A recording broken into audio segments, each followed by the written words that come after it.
Hi knitters, welcome to episode 115 of the Knitty McPurly podcast. I'm your host, Devin Ventry. You could find me online at KnittyMcPurly.com or on Instagram as Knitty McPurly. And if you want to email me, I am Devin at KnittyMcPurly.com.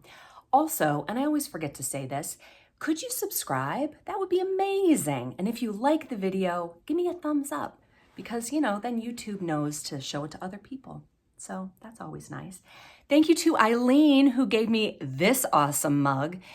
I acted this out several times this week, and every time I would just point to the mug like, I'm counting. Do you hear me counting?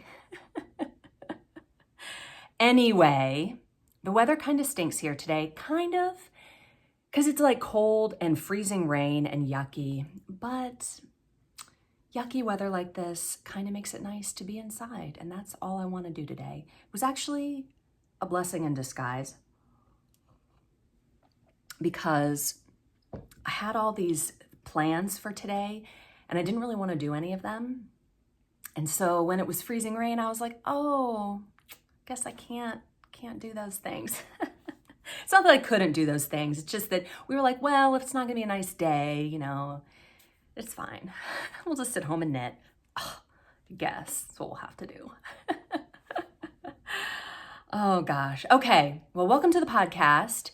If you were not with me last week, I have a coupon code. If you like earrings from Grace and Wood, there's a link below. You can get a 10% off their earrings with code KNITTY10, KNITTY 10, like Knitty McPurly. Yeah. So I should have a lot to talk about today. So let's dive right into progress and shop news. I have been working diligently for the past 2 weeks on pre-orders because I got so many of them. Thank you so much. Basically how my shop works is I have some yarn in stock, but I may or may not have a sweater quantity available that I can ship out right now. So if I don't, you can always scroll down and choose a pre-order option.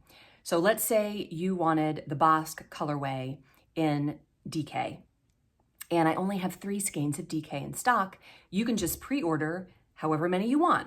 And then within 2 weeks-ish, they will ship out to you and they will all go together and be of the same dye lot and look amazing. Now, I say that, but regularizing my dye lots is something that I really, really want to do. That's super important to me. And I sat my husband down this week and I was like, I need help measuring dye in a way that is more accurate because I do measure it when I dye to the 100th of a gram. That's not a milligram. I don't know what that's called. To 2 decimals, 2 points beyond the decimal of, is it a milligram? Yeah, because, no, I don't know. I'm an artist, folks, not a scientist. Anyway, two places beyond the decimal with grams. I do measure that accurately with dye, but I needed my scale to be super accurate. So my husband helped me tweak a few things to nail down my accuracy a little bit more because sometimes you buy a sweater quantity and later you realize that you need another skein. And when you go to order it, you want to know that you'll be able to work it in. And, it's a hand dye. You'll probably need to alternate skeins at least for a few rows, but I want that to go. That's really important to me in my dyeing that happen. So I'm taking steps to work toward that. But anyway, my point is, all that to say, if you placed a pre-order, that will be shipping out on Monday. It was hundreds of skeins, you guys, hundreds. Thank you so much for choosing my yarn. But anyway, those are finally going out. Some of them already went out, but the last batch of them will go out on Monday. People were so excited about combining my colors together. So last week I mentioned my favorite combination, which is this one I'm going to put up right now. Currently, this one has my imagination. But yesterday I had all of my colors out and I was taking pictures of them. And Gigi goes, wait, Mom, I just saw something. And she comes over and she starts throwing up combinations that I never even thought of. Gradients, and they were just so beautiful.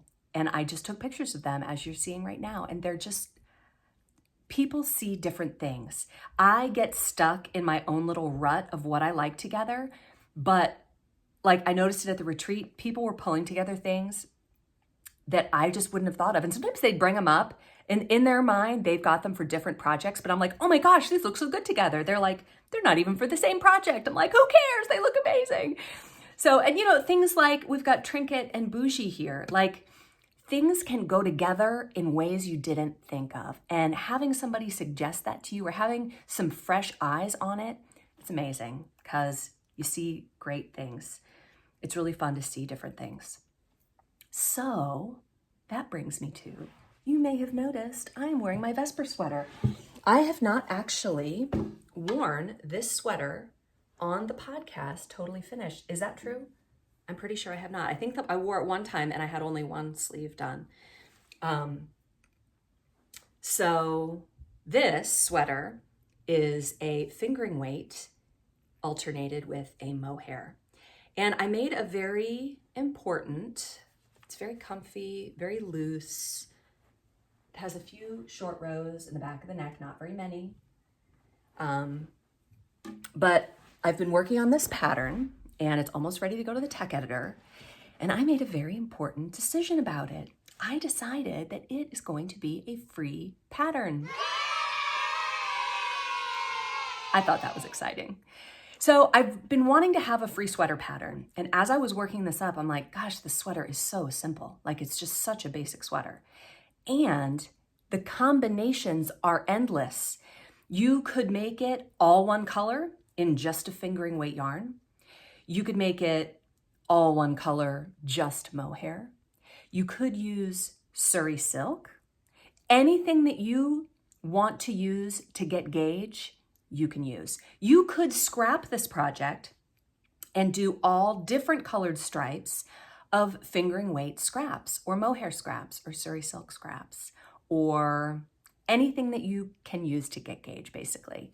Now I went from fingering weight yarn to mohair yarn and I did not change needle sizes. And what you get is just more open stitches in the mohair part. But, and I'll tell you guys this because I know you know that I care about this. I'm not wearing anything under this other than like some, you know, skin colored undergarments. So feel free to look as closely as you want. But it's helpful to know, although now I see, yeah, you can kind of see through it a little bit. In real life, you can't, but on screen, I guess you can. Remember I said I wasn't going to take my clothes off on Instagram? Well, I have a couple like skin colored tank tops and I just couldn't find them this morning, but you really can't see through it in real life. And you can always wear something under it too.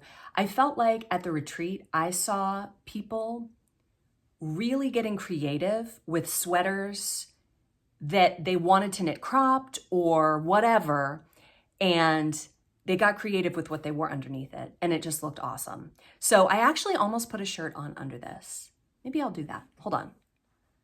Oh my gosh, this is so cute. I wish I had done this from the beginning. Let's check this out. This is so cute. It's just like a sleeveless shirt with a cute collar. It's got like a little bit of rufflage on it. Cute. So anyway, the possibilities are really endless. And I hope what I want is a sweater pattern that people try a lot of different things with. I think that this could be that. And by offering it up for free, a lot of people will knit it, I hope. So yeah, that's exciting.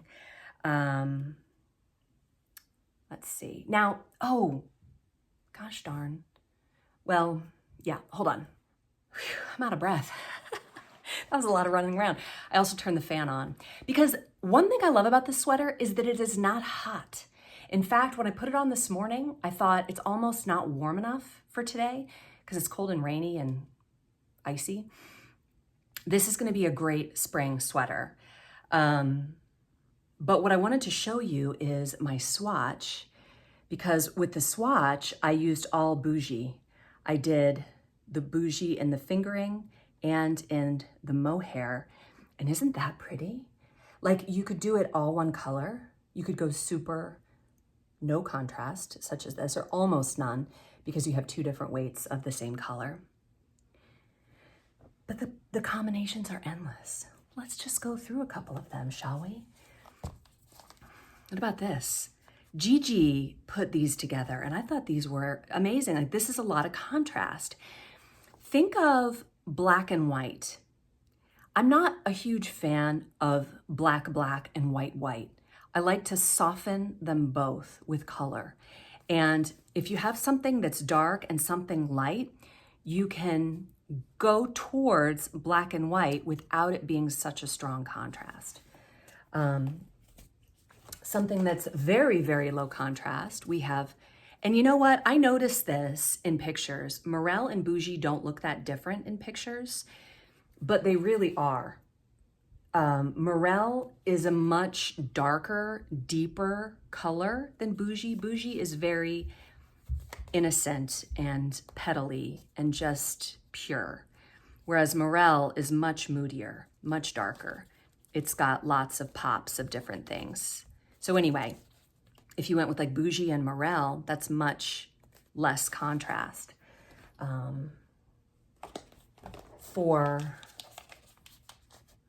Isn't that awesome? Like somebody who's like an autumn, you know, who has like an olive skin tone and dark hair, something like that.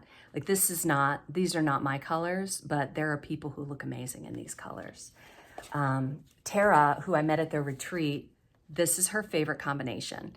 I remember one sweater she had in this combination, and she was talking about, she ordered some of these two colors, so I think we may be seeing one of these from her.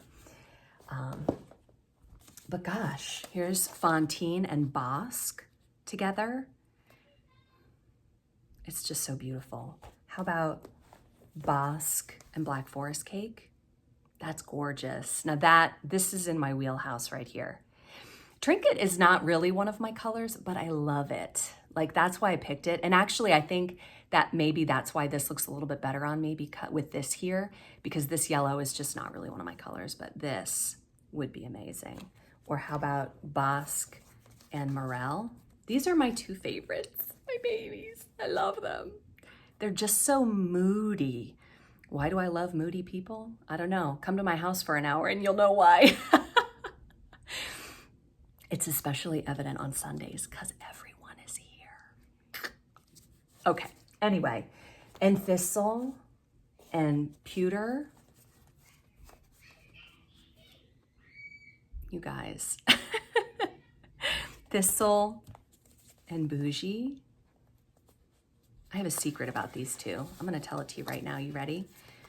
These two both use two dyes mixed together, and they're the exact same two dyes. It's just in different concentrations.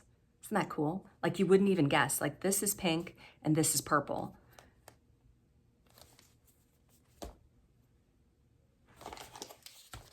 Fontaine and Trinket. Fontaine and Bougie. That's gorgeous. Oh my gosh. There's a million combinations. So if you see a colorwork sweater and you think, Devin, I need some yarn, help me put together some combinations, I'm your girl. Let me know.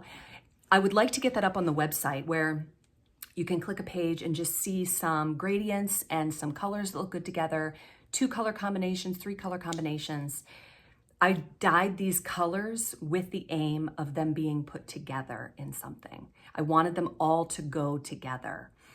I hope that they do. I think that they do. They're like my babies. I love them so much. They just came out so good. But there are other things happening in the shop. But before I get to that, I just wanted to say I finally have the pictures of Bosque up. I had Bosque on the site, but I didn't have the pictures.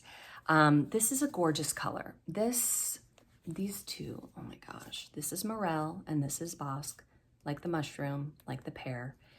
And they're just so beautiful together. Gosh, I love them so much. Anyway, pictures are up if you want to go take a look at those. I don't have all of my quantities updated, and it doesn't really matter because you can always pre-order.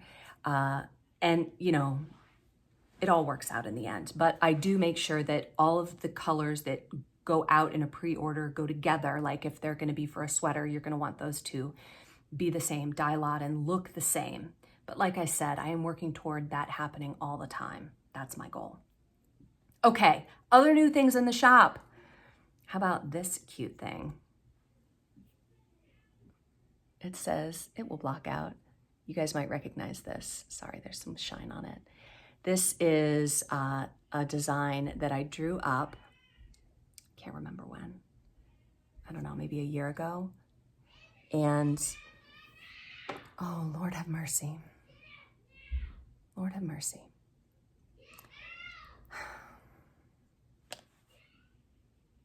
Some days the podcast is more exciting than other days.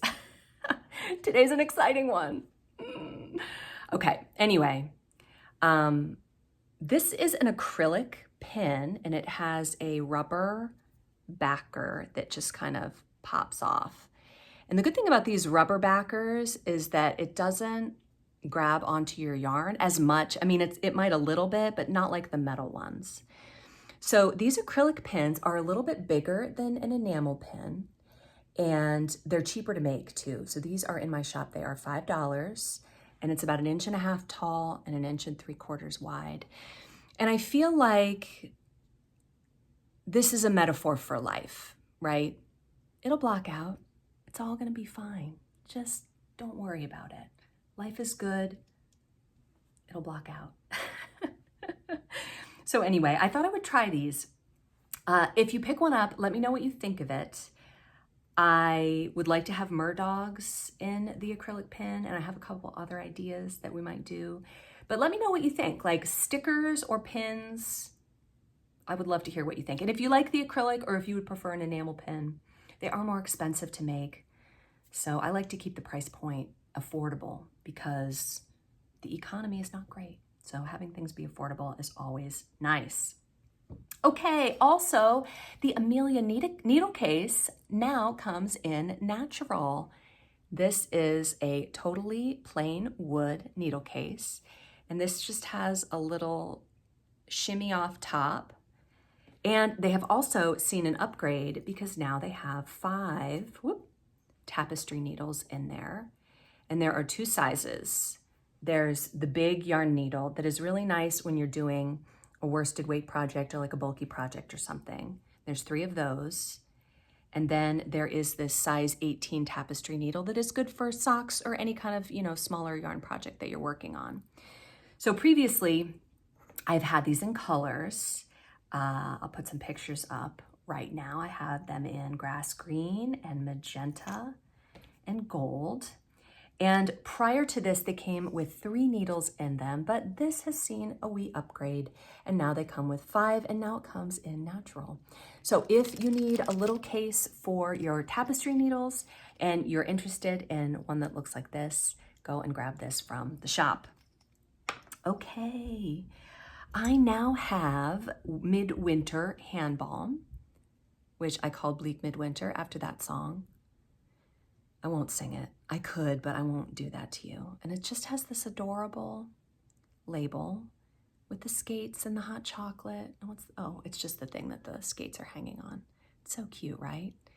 But this smells like, it's mild. It's not an overwhelming scent, but it's cinnamon and clove and gingerbread. It's a very nice scent. So I'm just gonna grab a little bit of this on here. And when you're rubbing your hands on it, you're kind of warming it up a little bit. This was a little cold because it's cold in my house, but I'm just gonna put some on. It's got good stuff in it, like, shea butter and olive oil and coconut oil, and it just smells super nice. I have this in the 2-ounce tin, and I also have it in the stick, but I did bring one up here. Let me show you the stick. So the nice thing about it, how if you put lotion on, your yarn is gonna stick. You can keep knitting if you have the hand balm, and I have this in a little 1/2-ounce stick too. And the good thing about this is that you can just get it on the backs of your hands without getting it on the palms of your hands. You could do that with this too. if you really want to, you could, you know, do that and then rub it in. But I like them both. Personally, I use them both. I have them all over my house. Also, I have some Bleak Midwinter lip balm. I made these for my retreat attendees, but I had a couple left over. And so all of the orders that are placed until I run out will get a free lip balm. I'm not sure how many I have, like 50, I think. So if you want a free lip balm, go ahead and place an order, and that comes free with your order. Like all natural products, they do better if you don't have big temperature swings. You know, don't leave it in the car, although that's really true of all chapstick. Although, you know, something like a chapstick is going to have a lot more beeswax in it, and it'll probably do better in the car. But these natural products with higher quality ingredients are going to get a little bit chunky if you leave them in the car or then in the sun, you know, just big fluctuations in temperature. They're still good. You can kind of, you know, do this and still get it on there. But anyway. Okay, I have two products that are being discontinued, and so these are marked down. This is the Agatha Magnifier, which is super nice if you need readers and you're out and about and, you know, you want to either look super cool like this with your cigarette in the holder. No, but if you're reading something and, you know, you need it to be magnified, it's nice to have a magnifier on a necklace. And that way, if you don't have your reading glasses with you, you have it on a cute necklace, and it's adorable. Anyway, these are $10 off right now. I don't have very many left, but they are $10 off because I'm just not going to be stocking products from this company anymore. Not for any reason. I think they're a great company, made in the USA. I just am moving on, and I have some new things in the works that are less mass-produced and more indie designed.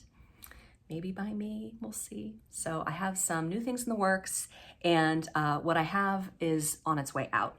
The other thing that I am discontinuing are the Murdog note cards. It's an adorable Murdog who is knitting. He's a mermaid and a unicorn, and he's knitting, and he's a dog. And my favorite part of him is right at the top of the mermaid tail are his little love handles. I drew those in very purposely, and I shaped them carefully because I felt like I just kind of wanted him to look like he was kind of stuffed into the mermaid tail. He's adorable. But this is a set of 5 note cards. They were $12 and they're marked down to $8 because I only have a few left, and I will not be bringing them back. So if you want them, go and get them now. If you're a newsletter subscriber, hopefully before this podcast goes up, you will have gotten a newsletter, and there is also a coupon code only for newsletter subscribers. So go subscribe to my newsletter if you want to get that in the future. Gosh darn, I forgot my socks. Hold on. So I own sock blockers, okay? I own them, and I found them the other day, and I put them somewhere safe so that I would have them for the podcast. And I don't remember where I put them. Does anyone else do that? It's fine. It'll block out. It's all fine. So I'm still using my adorable little bucket bag. This bucket bag design is just the cutest. This is Susan from Delightful Works. She's probably on Etsy, I think. I'll link her below if she is. And I showed you last week. Was it done? I can't remember where I was last week. I feel like it wasn't done. This is the first sock with my 52 stitches, and it came out great. Super happy with the way it came out.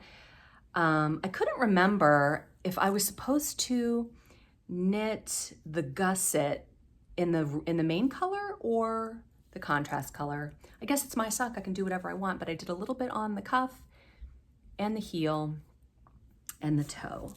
And so here is the other sock. And I've got this little progress that I got from Holly at Mystery Mouse Yarn.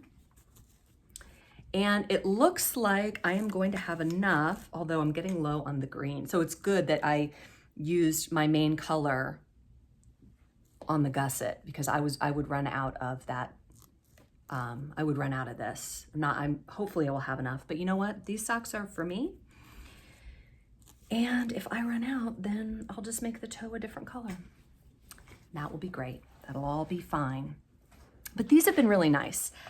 First of all, I just love, if I had a sock blocker, wouldn't that be amazing?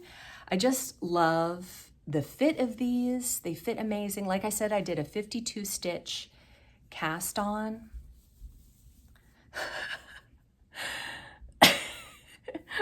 Hello. I really love the way that they fit. They're nice and fitted with the ribbing all over, and the yarn is beautiful. It's just so pretty. And it's been a really nice project to have, like when I'm waiting for a kid to do something, I'm in the car, and it's really nice to have that project.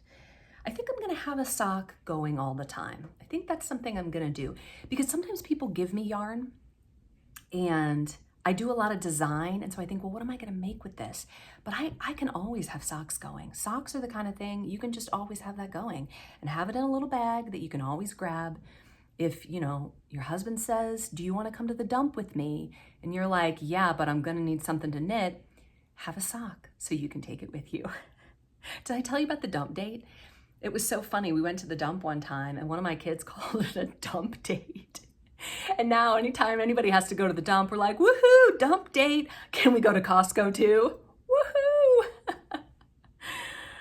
Oh gosh, you guys are so kind to even watch this podcast. Thank you. It's been a little crazy today. It's been a little bit crazy. So I've been working on my socks.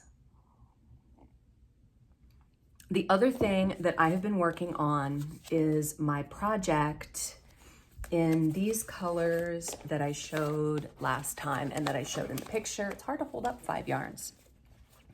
But my current obsession is these colors. And I designed a new sweater. Don't get mad.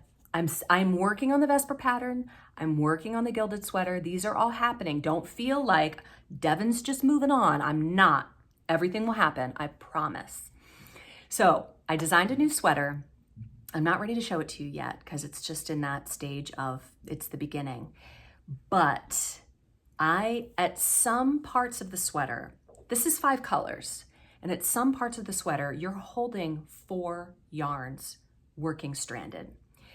And in the past, when I've had designs like this, I've said, you know what, this is too complicated for the knitter. It's just too complicated. I'm just not gonna do it that way. I'm gonna do something simpler.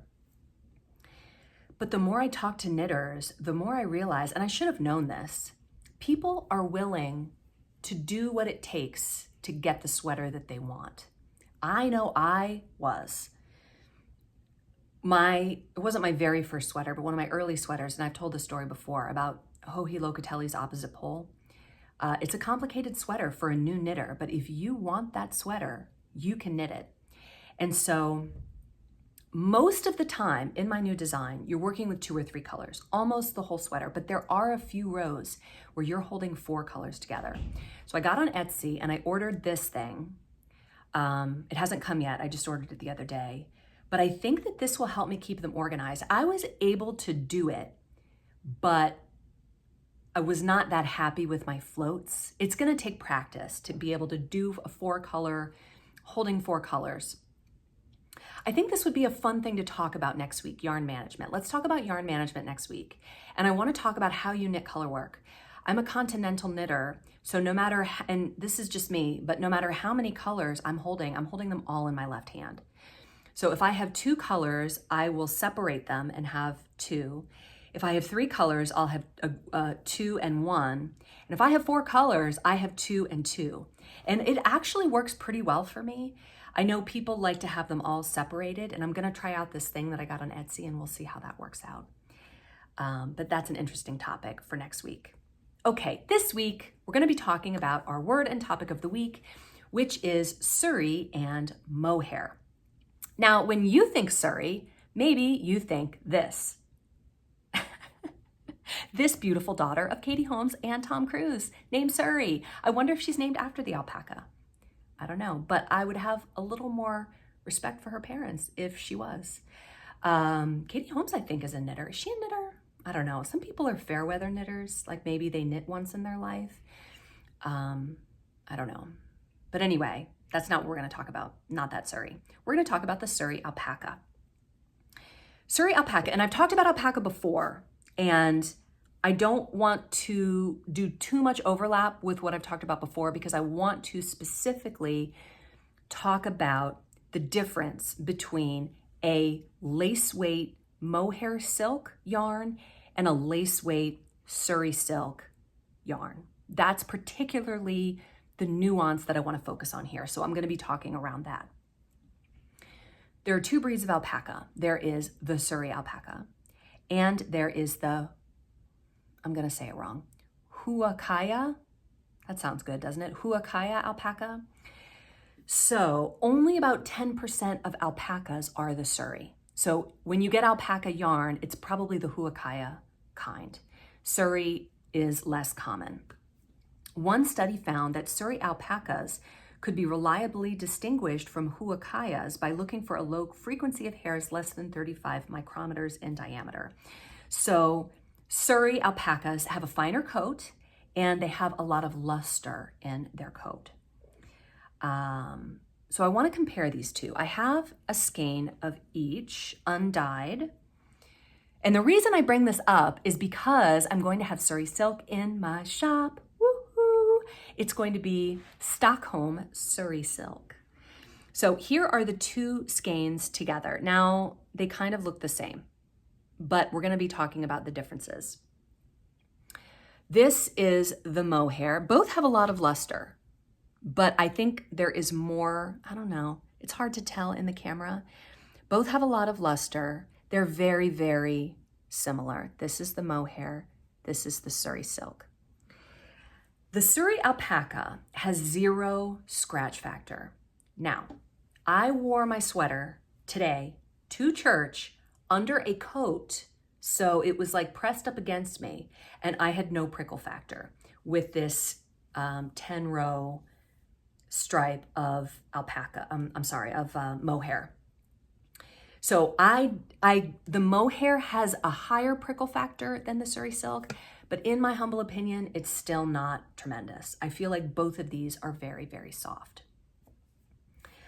Now, the mohair, let me just talk about this yarn in particular because this is my Munich mohair and this is my soon-to-be, it's not in the shop yet, but it will be soon, Stockholm Suri silk. So the mohair is 28% silk and 72% kid mohair, which is the mohair that is the finest, has the smallest diameter per strand. Now the Suri silk is very close. It is 26% silk as opposed to 28% and 74% baby Suri alpaca compared to the 72% mohair. So the fiber content is very similar. However, these are both 50-gram skeins. You might not have realized that because the yardage is super high. If we were to compare 100 grams of the Frankfurt fingering or any fingering weight skein, my Frankfurt fingering has 415 yards and the mohair is 459 yards.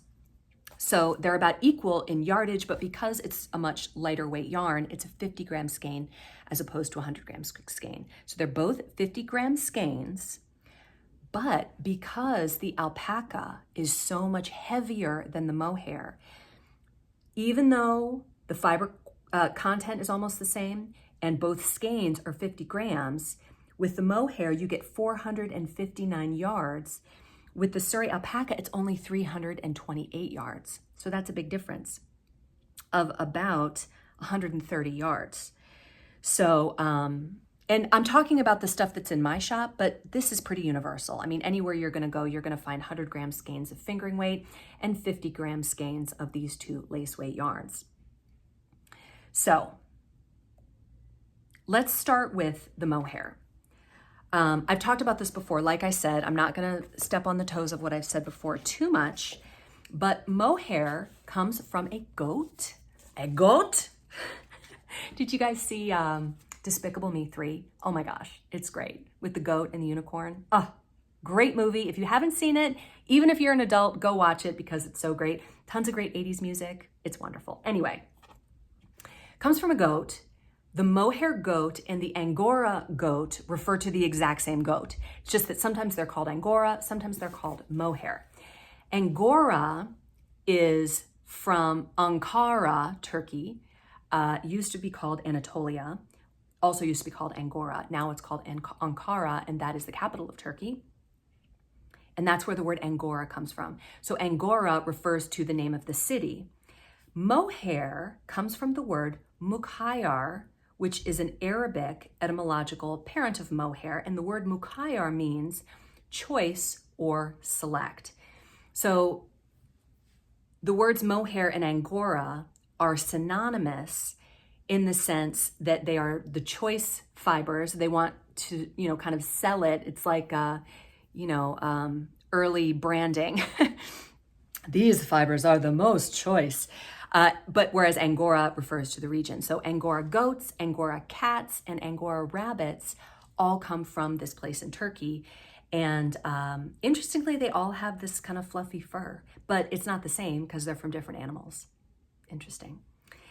Okay, so in 1849, a South Carolinian named James Davis, and this is really interesting. This is from the Fleece and Fiber source book. I'm going to read you what it says in here because it's super interesting. It's on page 337. So James Davis, this guy from South Carolina, first brought Angora goats as well as the first Brahman cattle, fun fact, into the United States. Davis was a renowned cotton farmer, and he had gone to Turkey as a representative of the US government to work on improving cotton production there, which is interesting because when we think of cotton, don't you think of like Turkey and Egypt, and how far away are those things? I don't know. When it's a place you haven't been, it's easy to mix them up. The Sultan of Turkey was so grateful to Davis that he gave him the goats as a present. Then several additional shipments of goats made their way to North America between 1849 and 1881. But when a new sultan came into power, he outlawed the export of Angora goats under penalty of death. Exciting, right? This podcast is full of excitement. Mohair goats are cute, plucky little creatures with fairly mellow personalities. I love that. It's like my dog, Rocky. He has the most mellow personality in the world, which is why he is so great in my house, because none of the humans are mellow. So I feel like maybe if we were going to get some goats, which I think maybe we need some goats. I live in a neighborhood, totally can't have goats, but if I could, I would get some mohair goats. Thanks to their curly locks, they look as if they just got out of the beauty parlor with a fresh perm. Those sweet locks are produced by no other goat breed. Because mohair goats are not very hardy, most of the larger flocks in North America are found in the southern part of the United States, especially in Texas, where the weather is very dry and warm. When mohair goats are raised in northern climates where it's cold and wet, they require extremely diligent care to survive. One theory about why they are more fragile than most other goats suggests that the constant and fast growth of their coats is to blame. So it's because of that amazing fiber that they're just not very hardy. So here they are right there, just being absolutely adorable. And the kid mohair, so there's, if you're interested in fiber, the Fleece and Fiber source book has tons of information. It goes all into the classes and grades of mohair. It's really interesting, but not really relevant for what we're talking about today, because I want to talk specifically about the kid mohair, because that's what you're going to find in most mohair yarn that's available today by indie dyers as well as the big mills. Now, Suri alpaca, as I said, is much heavier, and that's just so interesting that even though the fiber content is the same and the overall weight is the same, the yardage is so much less because of the fluff factor of the Suri alpaca and it just weighing more. It's just heavier. Now, as I said, Suri alpaca are more scarce. Then the Huacaya alpaca. Oh, I wanted to show you a picture. Wait, hold on. I think I've shown this picture before of the Huacaya and the Suri. So the Huacaya is this one. Like when you think of an alpaca, that's what you think of. Now the Suri is like his fancy cousin. It's just awesome. I love it. But you can also see how these fibers look. This is the Suri alpaca, and this is how the Fleece and Fiber Sourcebook goes. It will show you all of the ways that that fiber can look. Super interesting. One thing that I was interested in is the interchangeability of these. I feel like, and I have not done it, some of you have probably done it. So if you have worked with these two fibers, the Suri silk and the Mohair silk, and you have a thought about that or an opinion, please leave me a comment and tell me about it, because I think that it's really interesting. But I'm new to this. Suri silk is new to me. And when dyers first started getting it, I was like, what is it? How is it different from Mohair? Is it interchangeable with Mohair? I want to say, based on feeling it and based on what we've said today, that it is pretty much interchangeable. I think wherever you have a pattern that calls for a Mohair, you could sub in a Suri silk if you wanted something a little bit softer. It will increase the weight because it is heavier, but not that much. Like, you know, it's still a lace weight yarn. It is a little bit softer. There definitely is a little bit of prickle factor with the Mohair where there is none with the Suri silk. So that brings me to knitting fantasies. I focused on Suri silk and silk Mohair when I did my search, and I did do my search on Ravelry today because I wanted to focus on some more mainstream designers. I tend to go outside the mainstream because the mainstream doesn't really need my help. But anyway, I picked out the Oslo hat by Petite Knit, which is a fingering weight yarn held double with a Mohair. Now, holding yarn double with a lace weight, some people say will give, like holding a fingering weight yarn with a lace weight, some people will say that gives you a sport weight. Other people will say it's more of a DK. Some people say, you know, it adds a little bit of weight to the yarn, but we're not exactly sure how much. If you want to be very, very precise, you can do that with wraps per inch. That's how yarn weight is determined. But anyway, with Petite Knit, she says that gives you a sport weight yarn. And the Oslo hat is a very, very basic hat because she is so beautiful and her pictures are so beautiful. Lots of people knit this hat, even though I think it is a paid for pattern for something very basic. It does look really good when she does it. So this hat comes in lots of different varieties, I believe, different yarn weights with different directions. But this particular one is a fingering weight with a Mohair held together. Another one that I found on Ravelry, this is called the Oak Creek Cardigan by Claire Borchat, and she's new to me. I have not familiar with her work. But again, this is a fingering weight yarn held with a Suri silk. Once again, I think you can just interchange these two.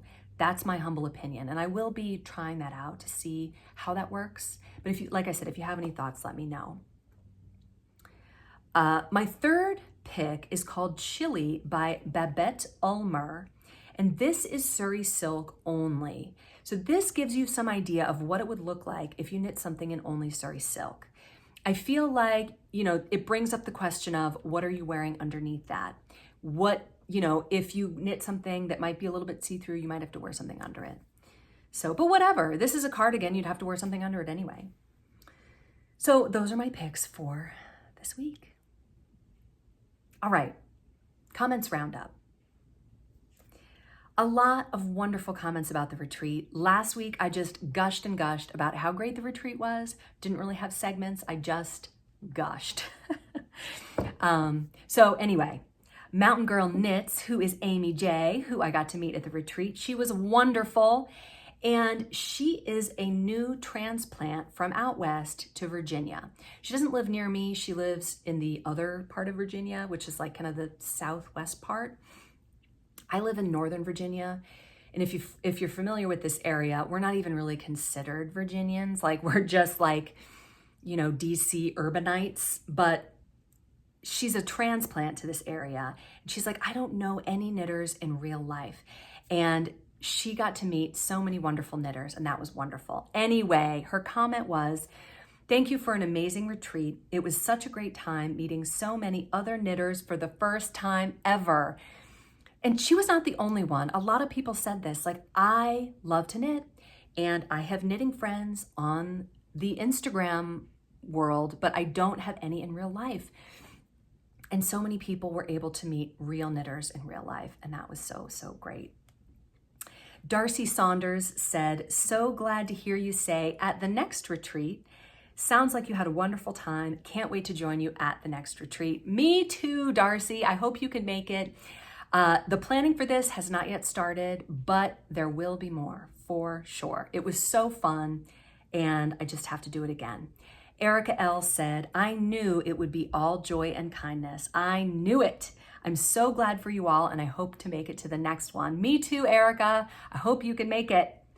Susan Smith, who is the sewer of, you can't use the word sewer because that's the word sewer, but the sewist behind this beautiful bag. Susan said, I had the best time at the retreat. I had no idea what to expect, but I told my husband that these were my people. I don't know any knitters here where I live, so it was so much fun to be with all these friendly, joyful people who love to do what I do. While I will definitely sign up for more retreats if I'm able to, I don't think this one can be topped. Thank you again. A lot of people said this, that these are my people.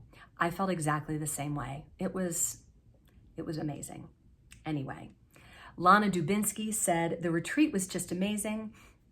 As with everyone, I can't wait for the next one. Funny thing, I also got some skeins of Anita in the colorway Catch a Wave by Zeoli Yarns that I talked about last week. That's by Paige, the wonderful dyer who I mentioned last week, and I showed that yarn. Can't wait to see what you and I make with it. With respect to colorwork sweaters, I still love making basic staple sweaters, so please don't stop designing those also. I still have all the yarn I got at the retreat out. I just want to look at it. It hasn't been put away yet. Me too. I actually just cleaned up my back room yesterday because I had, like literally, I took everything out of my car and I just stacked it there. And so I finally yesterday got everything put away and cleaned up, and it's a thing to behold. But I have a special shelf for all the stuff I got from the retreat that it's there so I can see it, and it's beautiful and I love it. Okay, Rogue River Wild said, I just got a mattress in a box from Costco and I love it. Thank you so much. Many of you left me recommendations for a mattress and I really, really appreciated that. I got several different ones. We ended up going with the Tempur-Pedic because I'm probably gonna die in this mattress. We had the other one for 20 years and I have a feeling we're probably not gonna buy another one. I mean, it depends how long we live. We're 40, I'm about to be 45. My husband will be 45 later this year. I mean, how old are we gonna live to be? I don't know. But if I die on this mattress, I want it to be a really comfy one. And it is super comfy. And we got the Tempur-Pedic pillows, because you know, they throw stuff in. They're like, you wanna have this for half price and take this. And we're like, okay, give us all the stuff. So far we love the mattress. It actually took me a couple nights to get used to it. At first I slept really badly and I was like, I got this mattress I loved because I wanted to sleep well. But last night I slept amazing. So high hopes. Okay, Jean Ellis. Jean has a lot of really smart things to say. I want to be friends with Jean. I think she has sheep. Is that true, Jean? But she also always has some smart comment to make that's really intelligent, and I share them a lot because she has a lot of interesting things to say. She says, alpacas have no lanolin, so that lovely yarn must have something added if it feels lanolined. Many shepherds put the name of the animal who produced the wool on the skeins or the roving. Remember how it was called Norman? Isn't Norman a great name for an alpaca? I love it. She says that's one of the beauties of small mills. They process one fleece at a time so the individual identity isn't lost. I love that. I love that. I hope that alpaca's name was Norman. That's just so great. And I wonder, I don't have it up here anymore because like I said, it's on my shelf, but I wonder if the reason I thought it felt lanolin-y is just because it was heavy. It was probably one of those Huacaya alpacas that's just very weighty. So anyway, moving on to, so here's what happened. Okay, I don't actually have a story that someone sent me for this week. So if you have a knitting story that you would like to share, please send it to me, Devin at KnittyMcPurly.com, and Devin is spelled with an I, D-E-V-I-N. I would love to share your story on the podcast. Send me a video. That's my favorite because then I can see your face and then I feel like we're friends. Or you can just type it out and I'm happy to read it. I'll forget your name and I'll interrupt, and you know how I am. You know how this goes. But I would love to share it. So please send it to me because I don't have one for next week. But there were a few choice stories that came up at the retreat that I really wanted to share. The first one comes from the Minnesota knitters, and they were delightful. I tried to sit with all the different groups. And so one day at one class, I sat with the Minnesota knitters, and we were unruly and it was just great. I loved it. But Angie shared, Angie was from Texas. I'm sorry. This is the trouble with meeting 87 new people. Please tell me the name of the person who's, and I feel so bad about forgetting your name, but I feel like you guys know me and you know that I totally know who you are and I know your name. It's this connection part that I've struggled with. Anyway, I feel like the story would be called The Knitting Project That Almost Sent Me to Jail. And I feel like that's how she told it. It was so funny. But she said she flew into Mexico, okay, and she had her knitting and everything was fine. She was knitting on the plane, flew into Mexico, went through customs, everything was fine, no problems. But on the trip from Mexico back into the US, she's going through customs, and the guy pulls out the knitting needles and he's like, and he looks at the other guy and the other guy goes, and he pulls the needles out of the knitting, and she's telling the story and everyone at the table goes, oh. We were all like, no, he did not do that, but he did. Pulls the needles out of the knitting. And I don't remember what happened to them. I don't remember if he put them in her checked bag or if he just got rid of them. But we were all like, oh my gosh. So if you like to fly with your knitting, which we all do, be careful when flying internationally. You might be able to go into the other country with knitting needles in your carry-on, but not out. Word to the wise. Take caution. So, and honestly, she told the story so well that all of us at the table had like the saucer eyes, we were like following it, but I'm botching it because I'm me. But anyway, the second story comes from Paige of Ziola Yarns, and she's Italian and she talks with her hands, and she just told this story so well. It was so great. Her little booth was right next to mine. And so toward the end of our little vending times, we would chat. And we were talking about how wonderful everyone was and how just delightful and kind and joyful everyone was at the retreat. And she told me about when she was young, like in her 20s, she was a part of this knitting guild. And in the knitting guild had been going on for a long time, like 50 years. And so she was the newcomer to this knitting guild. And people would come with their sewing machines in a room together, and they would all, did I say quilting? Not knitting, quilting. It was quilting. I know Paige's. So it was a quilting guild. And she said that there were these two old ladies who would sit on opposite ends of the room and hurl insults back and forth at each other, like with expletives. And people had been trying for like 50 years to get out of them what the problem was, like what happened. Did one of them used to date the other one's husband, or what? What caused the rift between these two ladies? And nobody ever knew. And so she was saying that this one lady just was, trying to stuff the material into the machine, and she was swearing and screaming.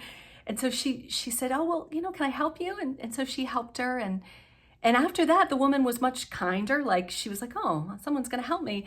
But it was hilarious because she was just telling the story about these two ladies just screaming expletives across the room at each other. And then she goes, and the guild was called the Peacemakers. Oh gosh, it was so funny. I'm not doing these stories justice because they were just so great and they were told firsthand, and I'm just relaying the part of them that I remember. But that's why you guys need to send me these stories, because you can tell it the best, and I would love to share them on the podcast. Okay, I've already talked for way too long. I have a little bit of a montage that I put together of some of the pictures that I took from the retreat and some that I pulled off Instagram. I'm sure there are many more out there that I didn't see, but if I saw it, I took a screenshot and included it in here from Instagram. So if you want to, it's going to be the last couple minutes of the podcast. All right, I will see you guys next week. Thanks for joining me. Bye, knitters.